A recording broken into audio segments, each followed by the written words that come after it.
কারবালা হলো সেই মহান শিক্ষালয় যার কারণে আমাদের অস্তিত্ব টিকে আছে। এই কালো পোশাক, ক্রন্দন ও আজাদারি আমাদের পরিচয়। মুহররম আসতেই দিল ব্যাকুল হয়ে ওঠে। আমাদের ঘরগুলোতে হজরত আব্বাস আলাইহিস সালামের পতাকা উড়তে শুরু করে।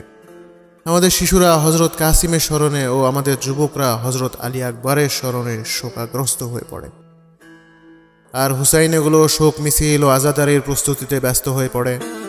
আমাদের সালাম সেই মায়েদের প্রতি যারা আজাদারি ছায়াতলে আমাদের বড় করেছেন, আমাদের হাত ধরে ইমাম হুসাইনের মজলিসে নিয়ে গেছেন, যাতে ভবিষ্যতে আমরা এই আজাদারির উত্তরাধিকারী হতে পারি এবং ঘরে ঘরে মজলিস কায়েম করে ইমাম হুসাইনের নাম প্রতিটি স্থানে পৌঁছে দিতে পারি। হে হুসাইনের আজাদার, এই আজাদারি একটি মহান ইবাদত। প্রতিটি আজাদারের প্রতি আমাদের সালাম। কিন্তু আমরা যেভাবে আমাদের প্রকাশ্য রূপকে হুসাইন ইবনে আলীর জন্য উৎসর্গ করেছি, সেভাবে কি আমাদের অন্তরকেও হুসাইনি বানাতে পেরেছি? আমরা যেভাবে হুর হওয়ার আকাঙ্ক্ষা রাখি, ঠিক সেভাবেই কি পাপের দুনিয়া ছেড়ে হুসাইনি তাবুতে সামিল হতে প্রস্তুত আছি?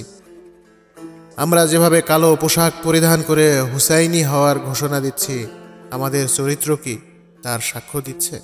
যেভাবে নারীরা আহলে বায়েতের পর্দার সম্মানের জন্য মাতম করেন, তারা কি নিজেদের পর্দার সুরক্ষার খেয়াল রেখেছেন? কারবালার মানুষেরা যেভাবে আত্মীয়তার সম্পর্ক বজায় রেখেছিলেন, আমরা কি সেভাবে আত্মীয়তার সম্পর্ক বজায় রেখেছি?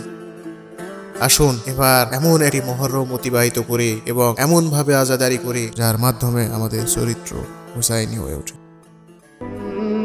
إنا هديناه السبيل إما شاكرا